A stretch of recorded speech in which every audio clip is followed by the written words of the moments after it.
You start with the basic recipe, which is 11 ounces of water. Into the bowl, 2 tablespoons of any liquid oil. I use expeller pressed canola oil from Whole Foods. It's actually very reasonably priced. You could use melted butter, use coconut oil as well, olive oil, any kind of oil, 2 tablespoons. Okay, so we're going to add the bread mix, pre-measured. We dump that into our bowl. And then this time I'm just going to use a spatula because some people take this on vacation and they don't have a KitchenAid mixer, they don't have a blender, they don't have a food processor. All they have is their manual labor and a spatula. And I want people to know that that method works as well. And it's actually quite simple. I'm just mixing it with my spatula several times until it's super smooth, has absorbed all the water and oil. With hand mixing with the spatula, I'm really going to suggest 2 to 3 minutes, just to make sure it's all incorporated. And you know that when it looks real smooth.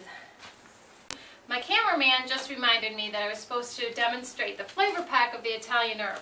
So I can still add the flavor pack even though the dough is already partially hand mixed. I'm going to add the Italian herb flavor pack.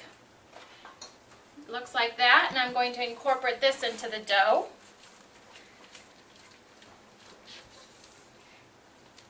And I'm just going to continue to stir in my bowl.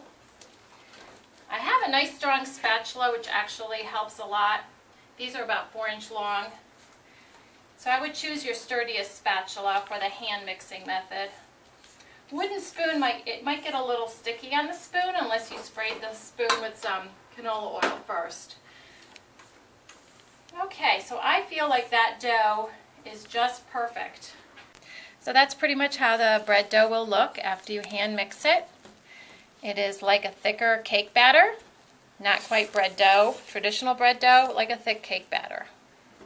And plastic gloves will not only protect your hands, but it'll also help you form and shape the pizza crusts. We use some sort of baking spray. I have natural canola spray from Trader Joe's here. You might choose whatever you have at home. I selected 2 9-inch pans, that's what these are for pizza crusts, and 2 of these foil pans you can get at the grocery store. I'm going to use these for my sub-bun shape. So first I'm going to spray my hands with gloves. 1 spray on each hand and then rub together. Allow the dough to come into my hands easily. This dough is about 25 ounces and should make 4 items, 2 pizza crusts, 9-inch, and 2 sub buns. So I'm going to first spray all the pans, all the sides, and I'm going to try to make 4 equal balls. Again, I'm trying to mimic people on vacation or at other people's houses. They don't have the proper equipment to measure the dough out and weigh it. So we just have to go on our estimation skills here. Occasionally I will add a little spray to my hand so the dough ball continues to be soft on the outside. You see I can push it back and forth. Okay, now I have my 4 dough balls, and sometimes I give them a quick spray so when I'm ready to pick them up, they're not sticky on my gloves.